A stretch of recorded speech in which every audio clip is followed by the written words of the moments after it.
Yo, what up? This is Rafael from NBA Draft Junkies, and the prospect for today is Nikola Jovic. Jovic is from Serbia, and if you haven't been paying attention, Serbia has produced the 2021 League MVP Nikola Jokic, Bogdan Bogdanovic, and last year's rookie favorite Aleksej Pokusevski. Next up is Nikola Jovic, who is a skilled oversized wing that can do a little bit of everything on a basketball court, and he has a game that fits the mold of their modern day NBA. At 6'10", Jovic creates mismatches all over the floor. He has the size of a center and the skill set of a guard.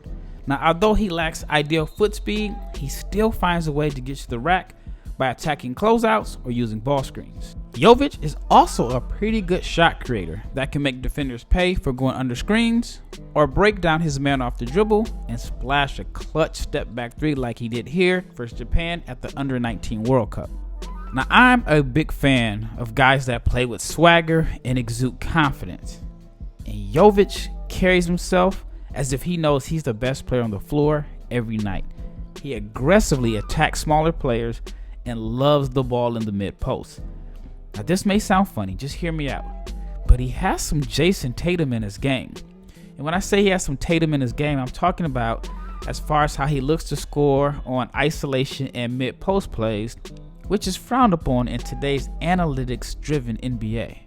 Jovic is a very streaky shooter from deep, but he shot a respectable 36% from three at the Under-19 World Cup this summer. Now, at this point in his career, he's more of a scorer and shot maker than sniper. But I believe that he'll develop into a knockdown catch and shoot floor spacer in the near future. Arguably, Jovic is the most complete scorer out of the international players in the 2022 draft class. He has a high IQ, and he never gives defenders a break when he doesn't have the ball. Now, a lot of gifted scorers just stand around when the ball is not in their hands.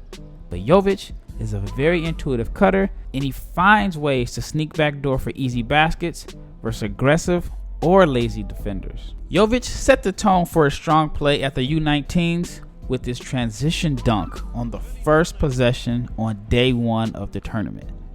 That's when I knew this kid was different. A little over 17% of his field goal attempts were in the open floor, where he can showcase his functional athleticism when he has a runway. He's also a threat to score leading the break, filling the lanes, or creating for teammates. I have no idea what's in the water in Serbia, but it seems almost every Serbian basketball player is a good passer at the very minimum. Milos Teodosic is one of my favorite playmakers ever. Nikola Jokic, the MVP, will go down as the best passing center in NBA history. And Aleksej Pokusevski is literally a 7-foot guard. Now, Jovic isn't on their level as a passer, but he's a pretty damn good playmaker for his size. His passing is one of the most intriguing skill sets, as he's capable of being a secondary playmaker that can comfortably initiate the offense out of pick and roll. As far as areas for improvement or even areas of concern, the main one that stands out to me is his lack of ideal athleticism. Now, do not get me wrong, he's a good athlete, especially when he has a runway and is going downhill. But my concerns are in the half court, where he may struggle getting by athletic defenders, and he does have a lack of quick twitch and vertical pop around the rim. He's pretty much a below the rim finisher when he doesn't have a clear open path to the basket. And also, like most scorers, he has a tendency to take tough contested shots, and occasionally the ball sticks to his hands. Now, I just showed you that he's a good passer, but there are times where the ball just kind of sticks.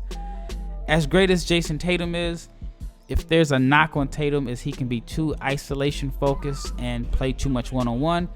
And sometimes Jovic has some Jayson Tatum-like possessions where he'll spend like 5 seconds jabbing and then shoot a contested and mid-range jumper. Based off the Real GM statistics, he only shot 26.6% from three in 4 different leagues or tournaments in the 2021 season. I think he's a better shooter than the numbers indicate, and his inefficient numbers are largely related to his shot selection and his inconsistent follow-through, which should be an easy fix. I'm a big fan of Nikola Jovic, and I'm looking forward to following him throughout the 21-22 season.